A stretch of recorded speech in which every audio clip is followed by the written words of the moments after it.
نوجوانی میں جب رومانی جذبات کا غلبہ طاری ہوتا ہے تو انسان نفع نقصان کی نہیں سوچا کرتا۔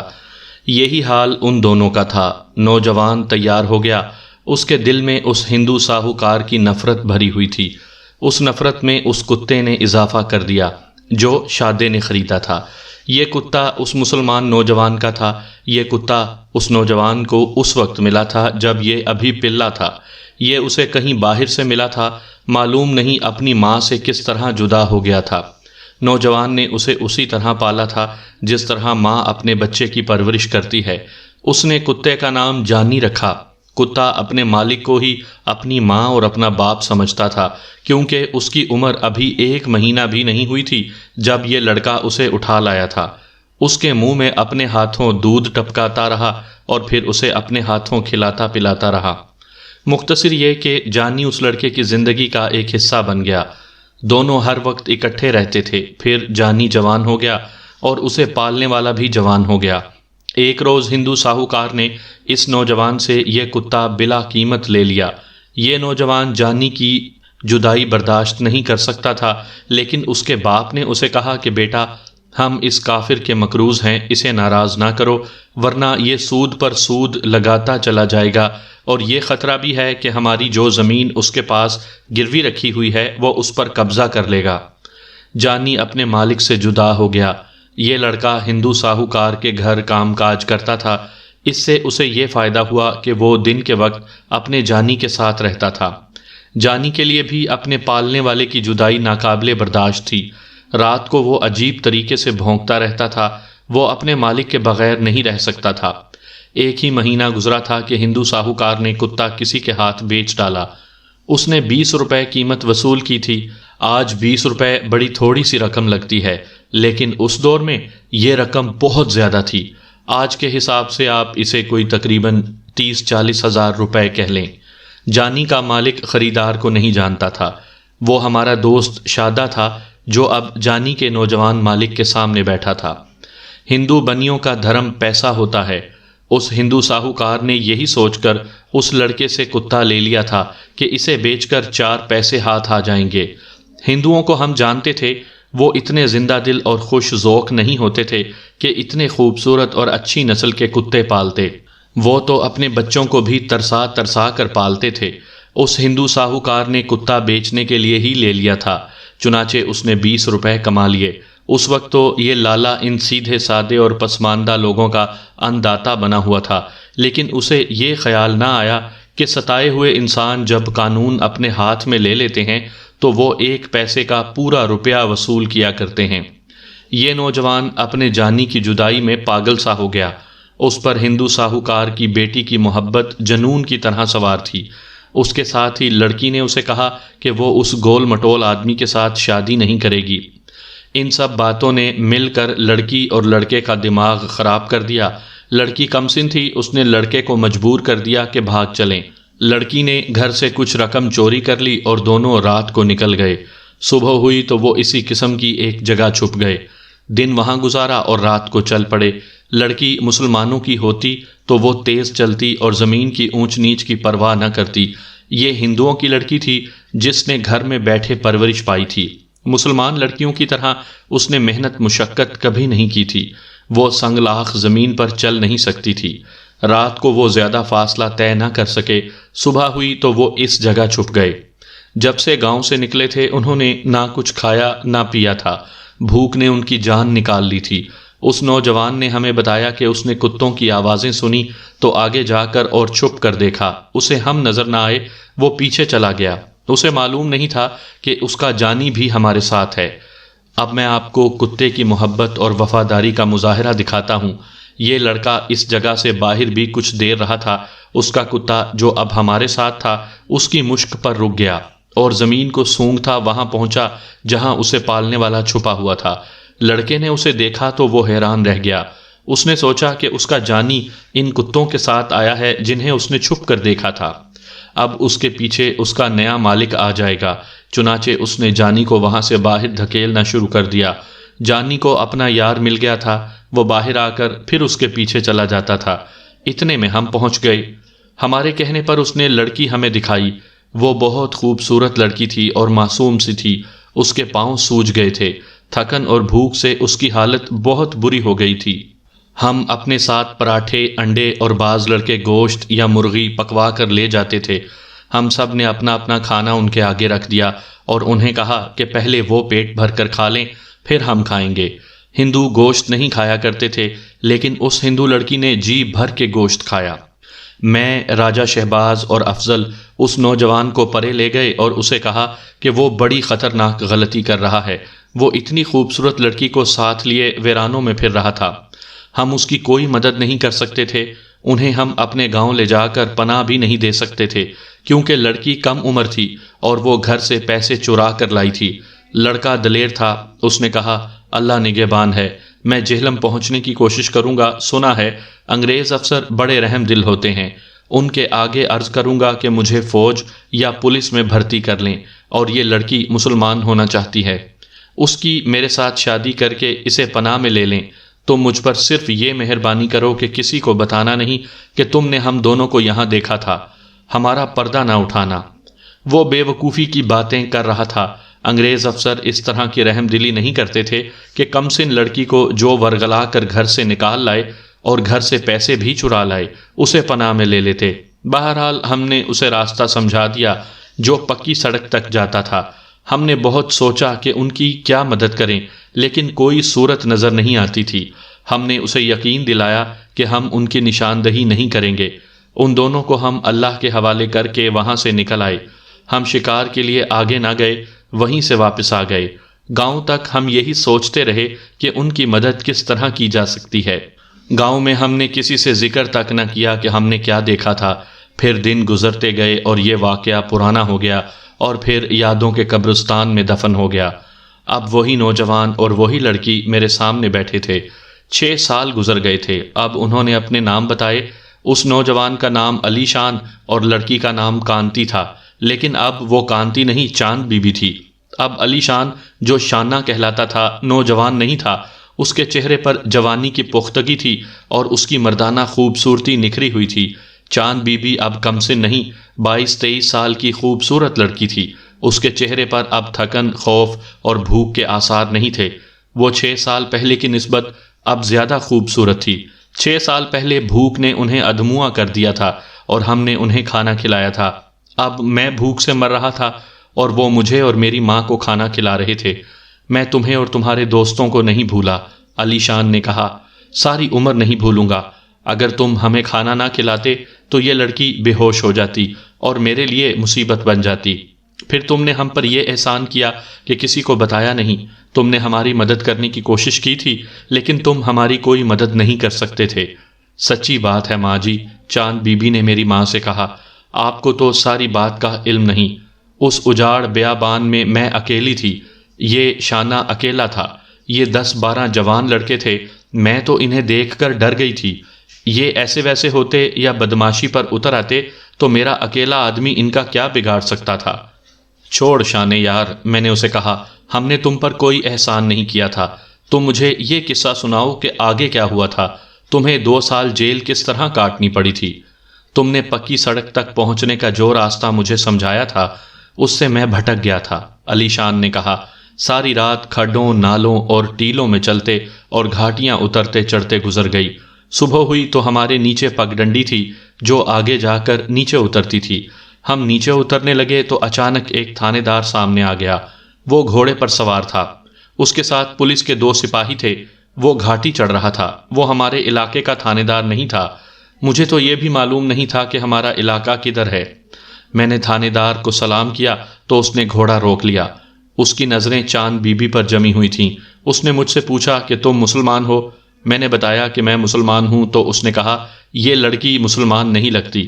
کیوں کاکی، تو مسلمان تو نہیں؟ یہ گھبرا گئی اور میرے پیچھے ہو گئی۔ اس نے اس کے کپڑوں سے اور ڈیل ڈول سے پہچان لیا تھا۔ اس نے مجھ سے پوچھا کہ یہ تمہاری کیا لگتی ہے؟ تھانے داروں کے لیے تو ذرا سا اشارہ ہی کافی ہوتا ہے۔ وہ گھوڑے سے اتر آیا اور یہ رو پڑی۔ تھانے دار مسلمان تھا۔ اس نے اس کے سر پر ہاتھ رکھ کر کہا، مت ڈر کاکی، میں تجھے کچھ نہیں کہوں گا، مجھے صرف یہ بتا دے کہ یہ تجھے زبردستی کہیں لے جا رہا ہے۔ اس نے کہا، نہیں، میں خود اس کے ساتھ جا رہی ہوں۔ تھانے دار نے اس سے پھر پوچھا کہ ہندو ہو یا مسلمان، تو اس نے بتا دیا کہ ہندو ہوں اور مسلمان ہو جاؤں گی۔ تھانے دار نے اس سے عمر پوچھی تو اس نے 16 سال بتائی۔ تھانے دار نے مجھ سے پوچھا کہ یہ کیا معاملہ ہے؟ میں نے اسے سارا معاملہ بالکل ٹھیک سنا دیا، ذرا سا بھی جھوٹ نہ بولا۔ تھانے دار نے مجھ پر غصہ نہ کیا اور اس نے کوئی گندا لفظ نہ بولا۔ بڑے آرام سے میری ساری بات سن کر اس نے کہا، لڑکی نابالغ ہے بیٹا، تم دونوں کے لیے بہتر یہی ہے کہ تھانے چلے چلو۔ تم آخر جاؤ گے کہاں؟ یہ اتنی خوبصورت اور معصوم لڑکی کسی ڈاکو یا بدماش نے دیکھ لی تو قتل ہو جائے گا اور یہ کسی شہر کے بازار میں بک جائے گی۔ اس نے پھر نہ میری کوئی عرض سنی نہ اس کے رونے کی پرواہ کی۔ اس کے ساتھ ایک پولیس حوالدار تھا، اسے کہا کہ تم واپس جاؤ، ان دونوں کو تھانے لے جا کر چھوٹے تھانے دار یعنی ASI کو کہو کہ ان کے تھانے میں ان کی اطلاع کر دے۔ تھانے دار آگے چلا گیا، وہ کسی گاؤں میں تفتیش کے لیے جا رہا تھا۔ حوالدار ہم دونوں کو ساتھ لے کر چل پڑا۔ میں نے راستے میں حوالدار سے کہا کہ وہ ہم سے پیسے لے لے اور ہمیں چھوڑ دے۔ اس لڑکی نے جو زیور پہن رکھا تھا یہ اسے لے لینے کو کہا۔ اس نے کہا کہ تم اگر یہ سالم لڑکی میرے حوالے کر دو تو بھی میں تمہیں نہیں چھوڑ سکتا۔ اگر میں اکیلا ہوتا اور تمہیں پکڑتا تو شاید تمہاری بات مان جاتا۔ اب تو میں تھانے دار کے حکم کا باندھا ہوا ہوں۔ یہ بڑا سخت تھانے دار ہے، اپنے باپ کو بھی نہیں چھوڑتا۔ اگر اسے یہ پتا چل جائے کہ میں نے اس لڑکی کے جسم کو ذرا سا بھی ہاتھ لگایا تھا تو یہ مجھے اندر کر دے گا۔ ہمیں تھانے لے جا کر بٹھا دیا گیا۔ وہاں جو چھوٹا تھانے دار تھا وہ بھی مسلمان تھا۔ مجھے زیادہ خطرہ یہ نظر آتا تھا کہ پولیس والے اس لڑکی کو تنگ کریں گے، لیکن تھانے میں ہمارے ساتھ کسی نے کوئی غلط حرکت نہیں کی، بلکہ ہمیں کھانا کھلایا اور عزت سے بٹھایا۔ ہمیں معلوم نہیں کہ انہوں نے کیا کیا کارروائیاں کیں۔ شام کو بڑا تھانے دار آ گیا۔ اس کے بعد ہندو ساہوکار یعنی لڑکی کا باپ، میرے گاؤں کا نمبردار، میرا باپ اور گاؤں کے 2 اور آدمی آ گئے۔ پھر مجھے پتا چلا کہ میرے علاقے کے تھانے سے ایک حوالدار اور ایک سپاہی بھی آیا ہے۔ پہلے اسے یعنی لڑکی کو مجھ سے الگ کیا گیا، پھر مجھے ہتھکڑی لگائی گئی اور رات کو مجھے اپنے تھانے میں لے گئے۔ وہاں مجھے حوالات میں بند کر دیا گیا۔ چاند کو بھی رات تھانے میں گزارنی پڑی۔ صبح میرے بیان ہوئے، پھر تم سمجھ لو کہ پولیس اور کچہریوں کا چکر چل پڑا اور مجھے راولپنڈی جیل میں بھیج دیا گیا۔ مقدمہ عدالت میں گیا۔ میرے باپ نے معمولی سا وکیل کر لیا تھا۔ میں نے اپنے بیان میں وہ ساری باتیں کہیں جو 6 سال گزرے تمہیں سنائی تھیں۔ میں نے یہ بھی کہا کہ چوروں کو اور مجھ جیسے لوگوں کو سزا دینے کے لیے قانون جاگ اٹھتا ہے، لیکن یہ ہندو ساہوکار دیہاتیوں کو لوٹ رہے ہیں اور قانون کہاں سویا ہوا ہے۔ میری کون سنتا تھا؟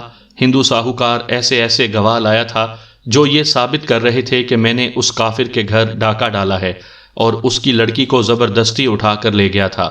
اس کی طرف سے نمبردار بھی پیش ہوا تھا۔ اس نے میرے خلاف ایک بھی بات نہ کی، بلکہ اس نے کہا کہ میں نے ہندو ساہوکار کو 3-4 بار کہا تھا کہ تمہاری بیٹی جوان ہے اور تم نے گھر کے کام کاج کے لیے ایک جوان لڑکا بیگار میں رکھا ہوا ہے جو خوبصورت جوان ہے، لیکن لالا جی نے دھیان نہ دیا۔ ایک تو نمبردار کا بیان مجھے بچا گیا اور دوسرا بیان چاند کا تھا جس نے مجھے لمبی سزا سے بچا لیا۔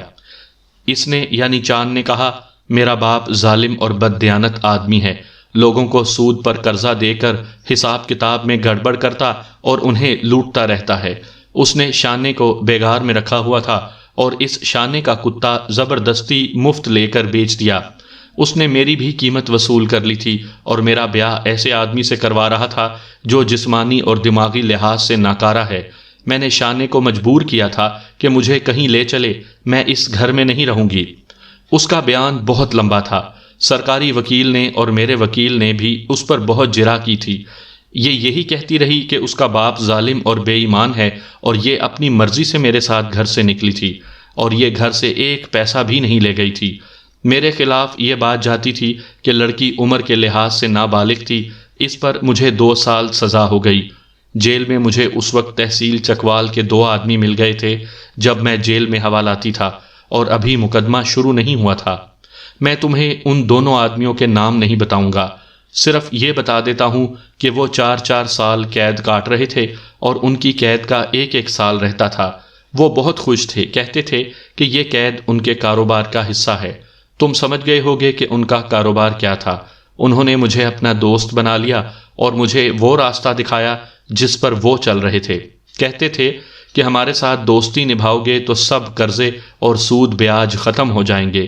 ان میں سے ایک نے کہا تھا کہ دوسروں کو چوسنے اور ان کا خون نچوڑنے والوں کا تم شرافت سے ہاتھ نہیں روک سکتے۔ مجھے ان کی باتیں اچھی لگیں۔ مجھے 2 سال قید مل گئی تو انہوں نے کہا کہ یہ تمہارے لیے بہت اچھا ہوا ہے، اب تم باہر نکلو گے تو قانون تمہارے ہاتھ میں ہوگا۔ بات مختصر کرتا ہوں، انہوں نے مجھے اپنی شاگردی میں بٹھا لیا۔ میں تو جلا بھنا ہوا تھا۔ میں سمجھ گیا کہ ویسے نہیں تو ایسے صحیح۔ وہ 1 سال میرے ساتھ رہ کر چلے گئے اور مجھے اپنا ٹھکانہ بتا گئے۔ وہ مجھے زبانی استاد بنا گئے۔ وہ گئے تو میں نے اندر 2 اور استاد پکڑ لیے۔ وہ راہزنی کے استاد تھے۔ سامعین کرام، آپ سن رہے ہیں صابر حسین راجپوت کی کہانیوں کے سلسلے میں ایک اردو کہانی ویسے نہیں تو ایسے صحیح۔ یہ اس سلسلے کی آخری اور قسط نمبر 2 ہے۔ مجھے امید ہے آپ کو میری یہ کاوش پسند آ رہی ہوگی۔ جیل میں میرا چال چلن ٹھیک رہا اور میں ہر روز کی مشقت بھی پوری طرح کرتا رہا، اس لیے 2 سال میں مجھے 3 مہینے معافی مل گئی۔ میں 1 سال اور 9 مہینے پورے کر کے گاؤں میں آ گیا۔ میرے باپ نے مجھے پہلی خبر یہ سنائی کہ ساہوکار اسے بہت تنگ کرتا رہا ہے، نقد سود الگ لیتا رہا کہ فصل آنے پر وہ پہلے سے زیادہ دانے اٹھا لے جاتا تھا۔ اصل رقم ابھی اسی طرح باقی تھی، بلکہ اس نے ایسا حساب جوڑا تھا کہ اصل رقم کچھ زیادہ ہو گئی تھی۔ مجھے دوسری خبر یہ سنائی گئی کہ کانتی یعنی چاند بی بی کی زندگی برباد ہو گئی ہے۔ اس لڑکی کے ساتھ یہ بیتی کہ جس کے ساتھ اس کی شادی طے ہوئی تھی، اس کے ماں باپ نے یہ کہہ کر شادی ختم کر دی کہ لڑکی ایک مسلمان کے ساتھ نکل گئی تھی اور 3-4 دن اور راتیں اس کے ساتھ رہی ہے، پھر یہ تھانے میں بھی رہی ہے۔ یہ اتنی بدنام ہو گئی کہ اس کا رشتہ مانگنے کوئی آتا ہی نہیں تھا۔ تم خود سیانے ہو۔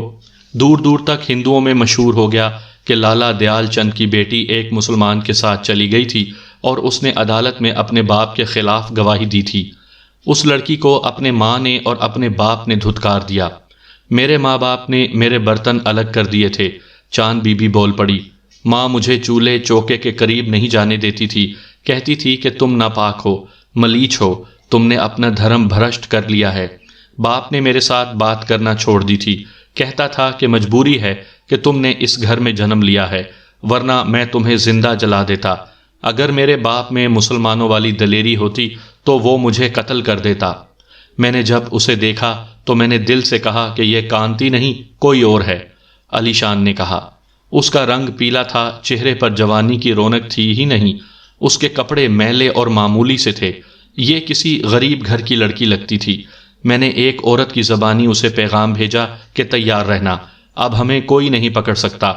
اس نے جواب بھیجا کہ میں زندہ جل رہی ہوں، جب کہو گے جہاں کہو گے چلوں گی، اپنے باپ کے سامنے گھر سے نکلوں گی۔ مجھے چکوال والے جیل کے دوستوں نے اپنا جو ٹھکانہ بتایا تھا، میں دوسرے دن وہاں چلا گیا۔ انہوں نے دوستی کا حق ادا کر دیا۔ میں ان کے پاس 2 روز رہا اور گاؤں میں آ گیا۔ گاؤں میں میرا رویہ اس طرح ہو گیا تھا جیسے میں مر گیا ہوں۔ 4 روز گزرے، آدھی رات کے وقت چاند کے باپ یعنی ہندو ساہوکار کا واویلا سنائی دیا۔ اس لڑکی کی ماں بھی چیخ رہی تھی۔ گاؤں کے آدمی جاگ اٹھے اور دوڑتے پہنچے۔ میں بھی گیا۔ ساہوکار لٹ گیا تھا۔ 2 ڈاکو آئے تھے اور انہوں نے ساہوکار اور اس کی بیوی کو جگایا۔ ان کے ہاتھوں میں کلہاڑیاں تھیں۔ انہوں نے ساہوکار کی لوہے کی تجوری اسی سے کھلوائی اور زیور اور رقم نکال کر لے گئے۔ صبح پولیس آئی۔ سب سے پہلے مجھے مشتبہ بٹھایا گیا۔ میں نے تھانے دار سے کہا کہ مجھے مارو پیٹو گے تو بھی بے فائدہ ہوگا۔ گاؤں کے کئی لوگوں نے دیکھا ہے کہ ساہوکار کا شور شرابہ سن کر میں اپنے گھر سے نکلا تھا۔ تھانے دار نے پھر بھی میرے گھر کی تلاشی لی، کئی آدمیوں سے پوچھا اور تسلی کر کے مجھے چھوڑا۔ میرے سوا کسی کو معلوم نہیں تھا کہ ڈاکہ کس نے ڈالا ہے۔ مال بہت دور پہنچ گیا تھا۔ تھانے دار تفتیش کرتا رہا، پھر وہ ڈھیلا پڑ گیا۔ 1 مہینہ اور گزر گیا تھا۔ ایک روز اس لڑکی سے ملاقات ہو گئی۔ زیادہ باتیں کرنے کا وقت اور موقع نہیں تھا۔ اس نے مجھے کہا کہ میرا باپ اتنا کچا نہیں کہ سارا مال گلے یعنی تجوری میں ہی رکھ دے۔ اس نے بہت سا مال چھوٹے سے ایک گھڑے میں رکھا ہوا ہے۔ اس نے یہ بھی بتایا کہ وہ گھڑا کہاں رکھا ہے۔ بڑا چالاک آدمی ہے، اسے معلوم ہے کہ کبھی ڈاکہ پڑا تو ڈاکو تجوری پر ہی ہاتھ ڈالیں گے۔ اگر تجوری میں کچھ نہ ہوا تو وہ کہیں گے کہ مال نکالو، پھر سارا مال ہاتھ سے جائے گا۔ اس لیے اس نے تھوڑا سا مال تجوری میں رکھا ہوا تھا۔ میں نے دیکھ لیا تھا کہ پولیس ہار گئی ہے۔ 1-2 روز بعد ساہوکار مجھے باہر مل گیا۔ میں نے اسے کہا، لالا جی مہاراج، ابھی گھر چلو اور بہی کھاتے میں میرے باپ کے قرضے پر لکیر پھیر دو، لکھ دو کہ قرضہ ادا ہو گیا ہے، اور میرے باپ سے تم نے جو اسٹامپ لکھوایا تھا وہ مجھے دے دو، اور یہ بھی سن لو، میں گاؤں میں رہوں گا، تھانے جا کر تھانے دار کو بتانا کہ میں نے تمہیں ایسے کہا ہے، پھر دیکھنا تیرا گھر کس طرح اجڑتا ہے۔ اس نے رعب جمانے کی کوشش کی۔ میں نے اسے کہا، لالا، اس گھڑے کو کہاں چھپاؤ گے؟ گھڑے کے ساتھ تم بھی اور تمہاری بیوی بھی اور تمہاری بیٹی بھی غائب ہو جائے گی۔ ہوش میں آؤ، کیا پولیس نے تمہیں چور پکڑ دیے ہیں؟ وہ ساری عمر چوروں کو نہیں پکڑ سکتے۔ ساہوکار سخت گھبرایا، وہ پہلے ہی ڈرا ہوا تھا۔ مجھے گھر لے گیا۔ بہی کھاتے میں اس نے میرے باپ کے قرضے کی وصولی لکھ دی اور اسٹامپ مجھے واپس کر دیا۔ پھر اس نے میرے آگے ہاتھ جوڑے اور رو پڑا۔ میں نے اسے کہا کہ وہ اپنی زبان بند رکھے تو اس کے گھر کی طرف کوئی آنکھ اٹھا کر بھی نہیں دیکھے گا۔ اس نے وعدہ کیا کہ وہ میرے خلاف کوئی بات نہیں کرے گا۔ میں نے اسٹامپ اپنے باپ کو دکھا کر جلا ڈالا۔ اسے اور میری ماں کو اتنی خوشی ہوئی کہ دونوں کے آنسو نکل آئے۔ میں نے 2 روز انتظار کیا۔ تیسری رات یہ لڑکی گھر سے نکلی۔ میں پہلے ہی گاؤں سے نکل گیا تھا۔ یہ آئی تو میں اس کے ساتھ چل پڑا اور رات ہی رات ایک ٹھکانے پر پہنچ گیا۔ دن وہاں گزارا۔ وہاں سے گھوڑی مل گئی، اسے گھوڑی پر بٹھایا اور صبح تک میں اپنے جیل والے دوستوں کے پاس پہنچ گیا۔ اسے کلمے پڑھائے، اس کا نام چاند بی بی رکھا اور اس کے ساتھ نکاح پڑھایا۔ 4 سال گزر گئے ہیں۔ اپنی بادشاہی ہے، کوئی غم نہیں، کوئی فکر نہیں، کسی سے قرض لینے کی ضرورت نہیں ہے۔ میرے دوستوں نے ٹھیک کہا تھا کہ ویسے نہیں تو ایسے صحیح۔ علی شان نے مجھے اپنا ٹھکانہ نہ بتایا، میں نے پوچھا بھی نہیں۔ وہ اور چاند بی بی بہت خوش تھے۔ اس کے بعد آج تک علی شان مجھے دوبارہ نظر نہیں آیا۔